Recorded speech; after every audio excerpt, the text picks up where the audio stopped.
সব মানুষের তাকদীর লেখা হয়ে গেল জন্মের 50,000 বছর পূর্বে।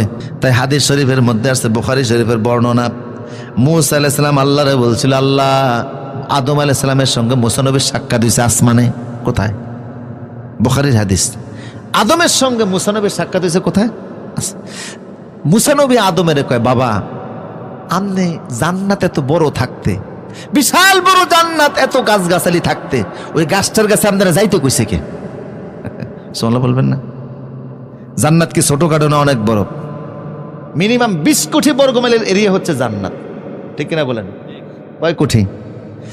এত ছোটখাটো জান্নাত, যেটা বড় জান্নাত তো আরো বিশাল বড়। আপনি যেই জান্নাতে ছিলেন না তো অনেক বড়, ওইখানে আপনার এই গাছটার কাছে যাইতে কইছে কে? আচ্ছা গেলেন তো গেলেন, খাইতে কইছে নাকি আপনারে? আপনার তো নিষেধ করে দেওয়া হয়েছে, ওয়ালা তাকরাবা হাযিহিস শাজারাতা ফাতাকুনা মিনাজ জালিমিন, ওই গাছটার কাছে যেও না, গাছের ফলও নিষেধ করা হলো, এরপর আপনি কেন খাইতে গেলেন? কথা বুঝেন না মনে হয়, কেন খাইতে গেলেন? তা আদম আলাইহিস সালাম, মূসা তো রাগী মানুষ ছিলেন, কাউরে ছাড়তেন না, কথা কোন ঠিক কিনা? দুনিয়ার কোন নবীর দাওয়াতের ক্ষেত্রে আল্লাহ বলেন নাই ভাষা নরম কইরো, একমাত্র মূসারে বলছেন ভাষা নরম করে যাও। মাঝে মধ্যে জিদ এত বেশি ছিল, রাগ উঠলে লাঠি টাটি যা ছিল সব ফেলে দিতেন, দিয়া বলতেন আল্লাহ তোর দাওয়াত তুই দি। আল্লাহ জিব্রাইলকে বলতেন যে মূসার লাঠি টাটি আবার ওর হাতে নিয়ে দিয়ে আসো। এক হাদিসের মধ্যে আসছে, রাসূল যখন মেরাজে যায় তখন সপ্তম আকাশে মূসা নবীর সঙ্গে সাক্ষাৎ।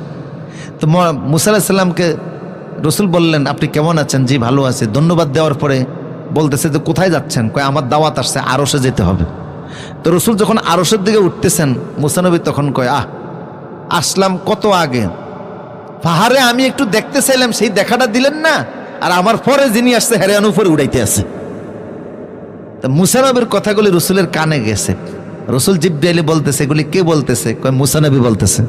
রাসূল বলেন, আল্লাহ কিছু কয় না? কয় না, এগুলি এমনিই কয়, আল্লাহ কিছু কয় না। কারণ রাগ দিয়েছেন কে? তোর পাহাড়ে আমি উঠতে চাইলাম, আমারে উঠতে দেন নাই। তোর পাহাড়ে গিয়ে আল্লাহ রব্বি আরনি, আমারে দেখা দাও। আল্লাহ বলেন লাং তারানি, তোমার পক্ষে দেখা দেওয়া সম্ভব? উনি কয় না আমি দেখবই, রাগী মানুষ তো। আল্লাহ বললেন না। শেষ পর্যন্ত আল্লাহ বলেন একটা টেস্ট পরীক্ষা দাও, টেস্ট পরীক্ষায় পাস করলে ফাইনাল হিসাবে আমি আল্লাহ তোমার সাক্ষাৎ দিব।